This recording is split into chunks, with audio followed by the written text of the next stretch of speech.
It is January the 13th, 2023, and this is Tips from the Top Floor, episode 927. Tips from the top floor, tips from the top, alright, from the top floor. Ahooga! Hey, how's everyone doing? Second episode in 2023. Hope you had a good start into the year. What other things I'm doing? I've been finishing up the glass plate negative project, adding some more information, some names and things to the photos, and in general, just still super proud I have done this. I talked about this in the last episode. Old family glass plate negatives that I scanned and documented, and getting some nice feedback. Thank you very much, everyone who has commented on that very satisfying project between the years. What else is new? Oh, okay. So I'm recording this on January the 13th, 2023, which means that is also the day. Well, at least right now, the Twitter API for third-party clients has been broken or been disabled. Nobody really knows. Lots of speculation at this time of the day. Might just have been a glitch and they fixed it, but might mean that they turned off the third-party client API completely without telling anyone. I wouldn't be surprised, to be honest. I give it 50-50 odds that it was either on purpose or not. Anyway, and I'm okay. I have to add that I'm an adamant Tweetbot user. That's the main client I use, and I suspect that like a lot of you use Tweetbot too. So I would just like to say at this point, just in case you're looking for me on social media other than Twitter, I'm still on Twitter. I'm just not happy with what's going on. Just in case you're looking for me outside, you can also find me on Mastodon. I've been active there since the big 2018 Twitter exodus, which not many people remember. I don't remember why that was, but this one seems a lot more substantial. So anyway, my official handle on Mastodon is Chris Marquardt at chaos.social. You can find me there.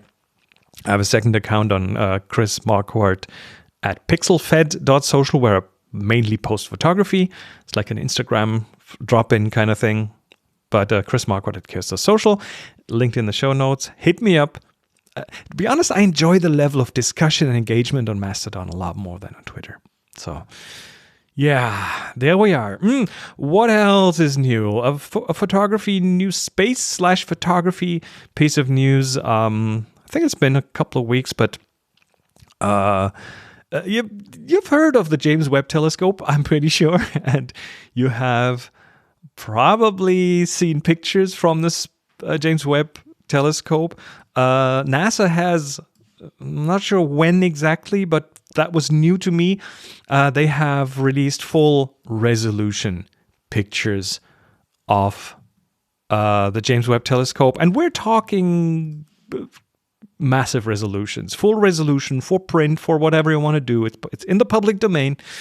14,575 pixels by 8,441 pixel TIFF.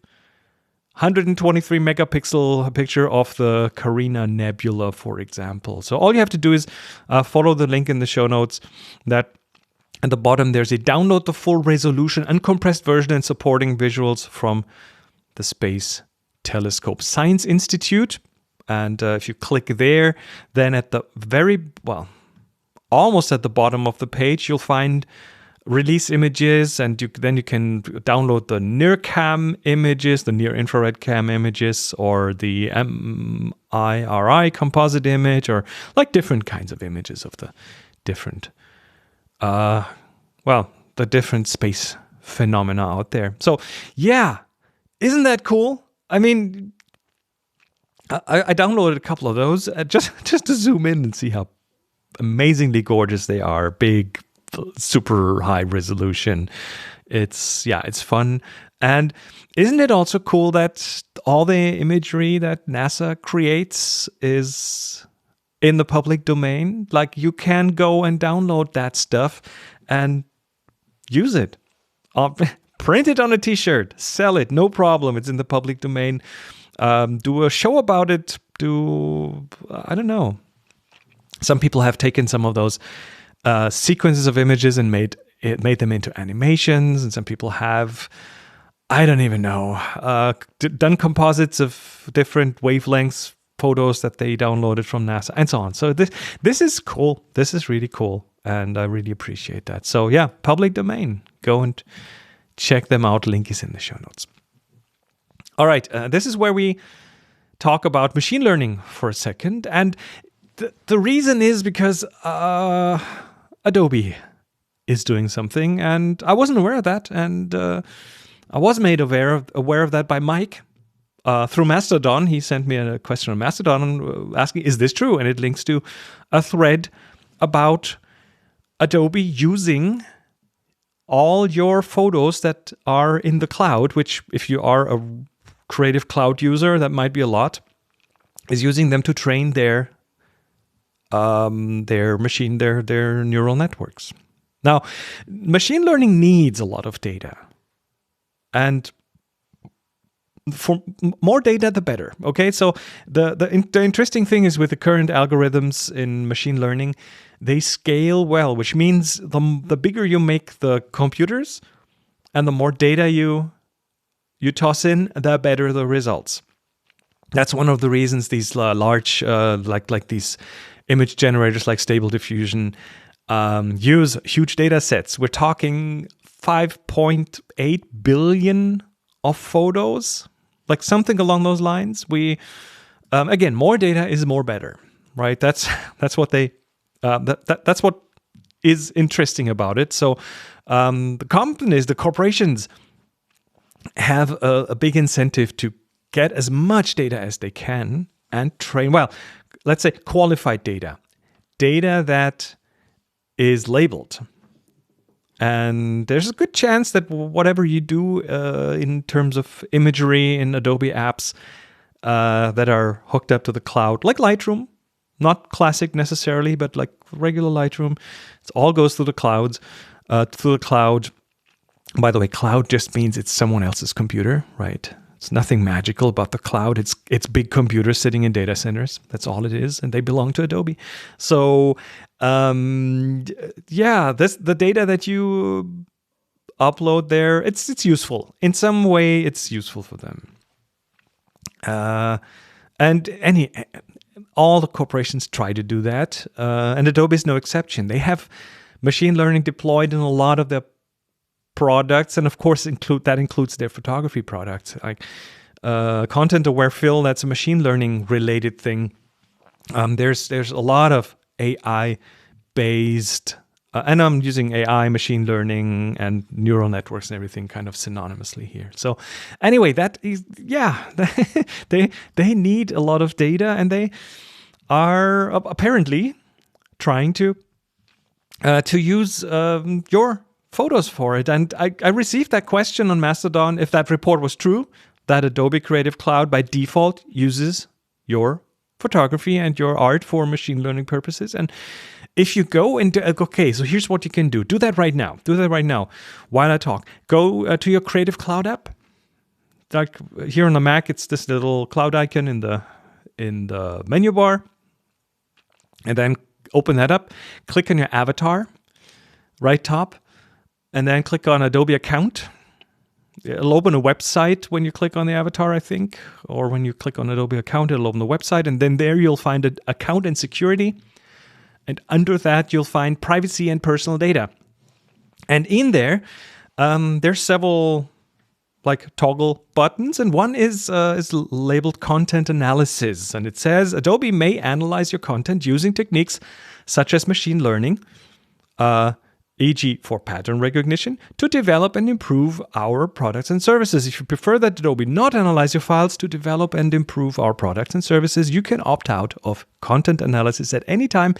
This setting does not apply in certain limited circumstances. Learn more, blah, blah, blah. And then there's the slider next to it. Allow my content to be analyzed by Adobe for product improvement and development purposes.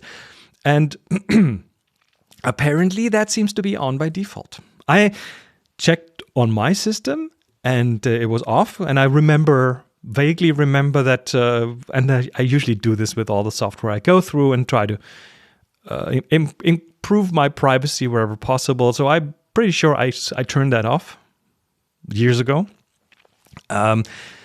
We've asked on the Happy Shooting podcast, we've asked listeners, and we got some reports of people saying, yep, that's on by default. At least for them it was. I assume it is on by default. So, yeah. Turns out Adobe is collecting again, apparently, it looks like that. It's collecting all of its customers' pictures into a machine learning training set. And the big question, of course, is why is it opt-out and not opt-in? Yeah. So if you're an Adobe Lightroom Classic user, by the way, it does not by default sync things to the cloud. That's a deliberate thing you have to set up. But then, yeah, those pictures are in the Creative Cloud as well. Anyway, it seems to be on by default. Now, let me try to sort that into let me try to make sense of this. Because data have for longest time, and in other companies outside of Adobe, have been sent to the cloud. The cloud is an essential thing in a lot of today's computing, and it's a very convenient thing. Like if I get a new Mac and I hook it up to Apple's iCloud, then it'll set up, and I'll have a lot of things on there that I don't have to sync over and that I don't have to take care of, and it's automatically it has my emails and my contacts and everything. It's nice. It's convenient. And the same is true with all my other devices. They sync across, and they use the cloud for that. So that's fine. Right now I'm seeing a lot of bad AI, picture theft, and the artists will starve, all this kind of thing, and that is all projected on to that. But we have been training AIs for the longest time already. I mean, easy thing. Every key press. If you have a default operating system, then your web browser, the address bar in your web browser is a Google search. It's integrated. Google pays a lot of money to Apple and others to integrate that because they they add value for you. Because while you type, you will already get some guesstimates for the questions that you're asking. Which means every key press goes to the cloud, in this case to Google's cloud. And you train the Google AI in some way doing that. Or Siri, Alexa, Cortana, they do a lot of their voice recognition in the cloud, aka on the computers owned by those big corporations. So a lot of the things you say after the keyword, the hey, such and such, but also sometimes outside of that, because of misunderstandings, then your voice gets sent up to the cloud. And you might not like that. Or Microsoft Edge. Like if you use Microsoft Edge, they have a writing assistance feature that is opt-out, which means every key press in Microsoft Edge gets sent to Microsoft or Microsoft Office 365. Every photo, every screenshot that you use in Word, in PowerPoint, and so on, even in your emails in Microsoft Office, those will be sent to Microsoft 365. I think they call it intelligent services, which again is their AI learning from you. So, but also things that are more inconspicuous, like CAPTCHAs, for example. Like click on all pictures that contain traffic lights, or mountains, or buses, or whatever. That is training data for Google's. By the way, CAPTCHA is owned by Google, so that's training data for Google's image recognition API. Even things like Duolingo. If you try to learn a language and you use Duolingo, the free tier, even that collects training data for a language translation AI, and so on. So that is, I think, and it shows one of the biggest problems those big corporations are beginning to have, and that is that they don't have enough training data for their machine learning trainings. And they'll do a lot to keep getting new data, because that's a very data hungry operations training those AIs. And they might as well have beautiful, wonderful benefits for us sometime in the future. But it means that we are giving up some data. I think what's most important here discussing is the opt-out versus opt-in.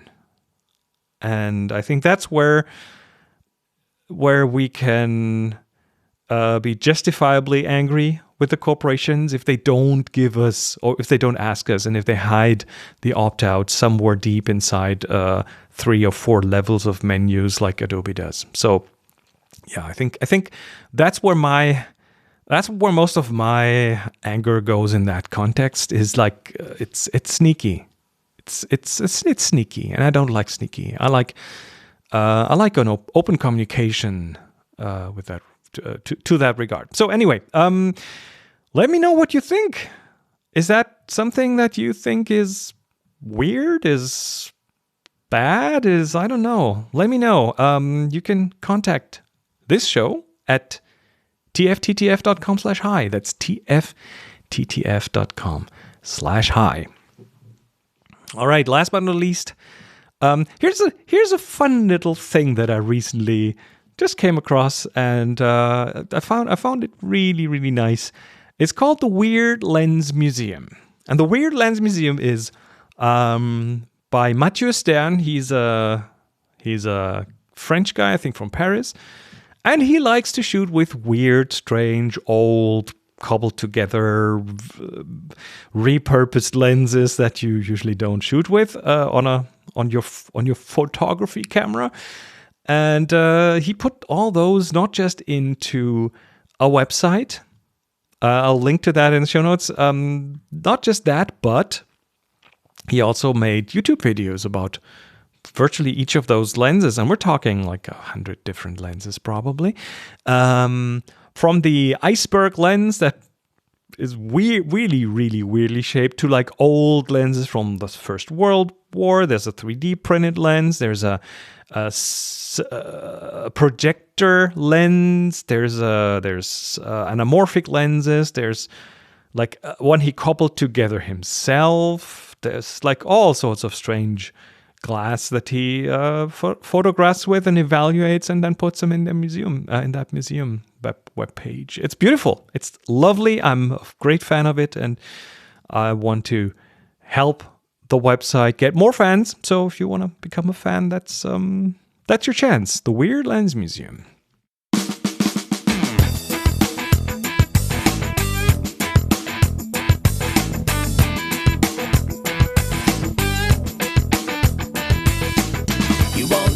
This, you won't talk about that, you won't say where it's at. I try to figure it out, but you're all about, you make me wanna shout. I really couldn't go less, you're making such a mess, I don't know where to press. If you want me to go, you better let me know. I remember that I told you. And that was it for this episode of Tips from the Top Floor. Thank you so much for listening. Thanks for being subscribed.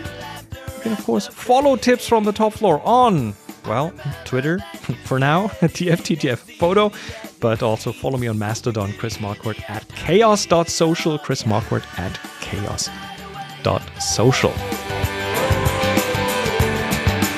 Drop your feedback for the show at tfttf.com/hi, tfttf.com/hi. You can write something there, you can record a voicemail, attach something. Yeah, get in touch. I'd love to hear from you.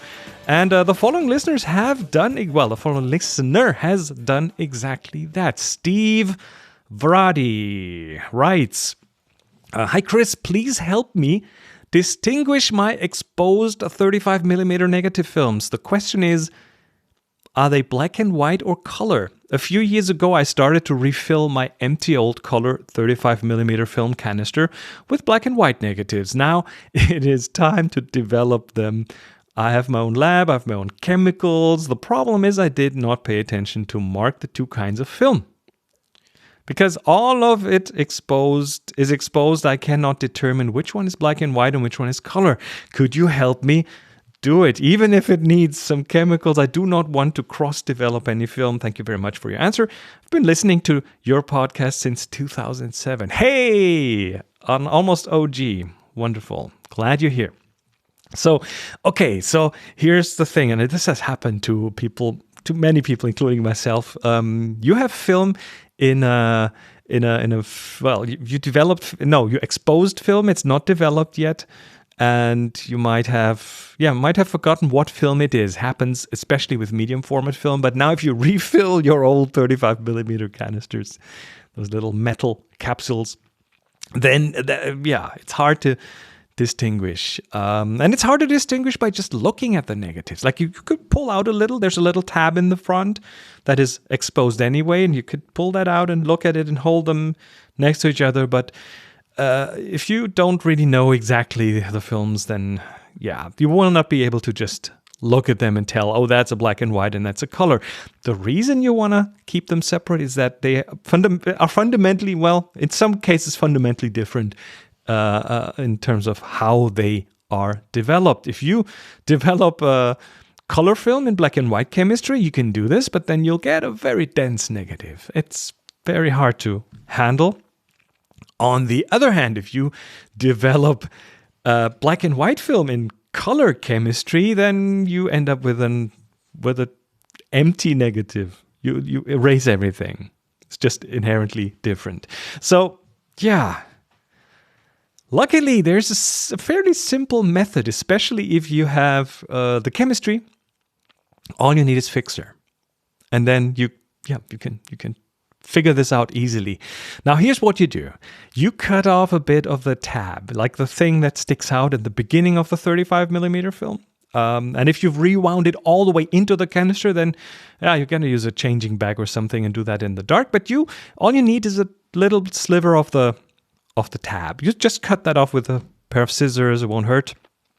And then you take that tab out into the light. That can be exposed, has been exposed already anyway.